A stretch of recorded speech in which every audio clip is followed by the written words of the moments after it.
श्री स्वामी समर्थ. नमस्कार मंडळी. जे लोक देवाची निंदा करतात तेच कधीकधी सर्वात मोठे भक्त बनतात. पण कसं? ऐका तर मग एक नारायणदासची ही प्रेरणादायक कथा खूप सुंदर आहे, म्हणून तुम्ही व्हिडिओ कुठेही स्किप न करता शेवटपर्यंत बघा. एका गावात एक नारायणदास नावाचा माणूस राहत होता. तो खूप हुशार पण तितकाच अहंकारी वृत्तीचा होता. देव, संत, साधू यांच्यावर त्यांचा अजिबात विश्वास नव्हता. विशेषतः श्री स्वामी समर्थ यांची तो नेहमी निंदा करत असत. लोक त्याला म्हणायचे, स्वामी समर्थ हे दत्तावतार आहेत, त्यांच्या कृपेने लोकांचे दुःख दूर होते. पण नारायणदासाला कधीच ते पटत नव्हते. तो नेहमी हसत म्हणायचा, हे सगळं फसवणूक आहे, लोकांना भुलविण्याचा प्रकार आहे. त्याला हे काही कधीच पटले नाही.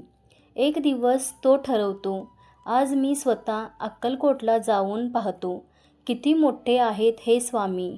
तो स्वामी समर्थांच्या दरबारात जातो, पण तिथेही तो नम्रपणे न वागता लोकांसमोरच स्वामींची थट्टा करायला लागतो. तेव्हा स्वामी समर्थ शांतपणे त्याच्याकडे पाहतात आणि त्याला हसत म्हणतात, अरे नारायणदासा, तू इतका राग का करतो? आम्हाला ओळखायला अजून वेळ लागेल तुला. तेव्हा नारायणदास आश्चर्यचकित होतो. मी नाव सांगितलं नाही तरी यांना माझं नाव कसं माहीत? या सर्वांचे तो विचार करत राहतो. त्या दिवसानंतर त्याच्या आयुष्यात अनेक संकटे येऊ लागतात. धंदा बुडतो, घरात भांडणं होतात, त्याचे आरोग्य खालावते.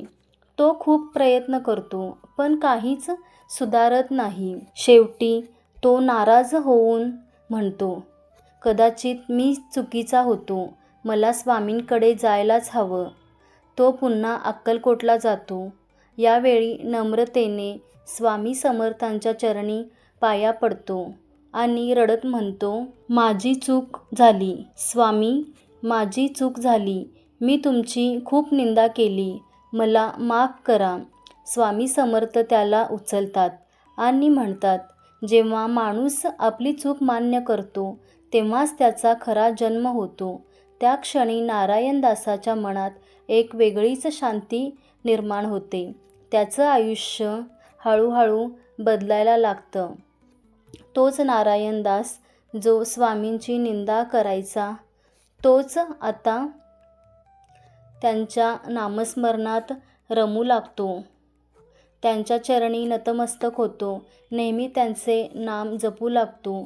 तो लोकांना सांगू लागतो, मी अनुभव घेतला आहे, स्वामी समर्थ खरे आहेत. या कथेतून आपल्याला एकच बोध मिळतो, निंदा करणं सोपं असतं पण त्याला समजायला अनुभव घ्यावा लागतो.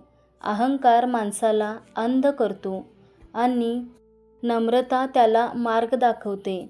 देवाला दोष देण्याआधी आपण स्वतःकडे पाहिले पाहिजे. अशा प्रकारे एक साधा गावात राहणारा नारायणदास नावाचा एक माणूस तो स्वामी भक्त होतो.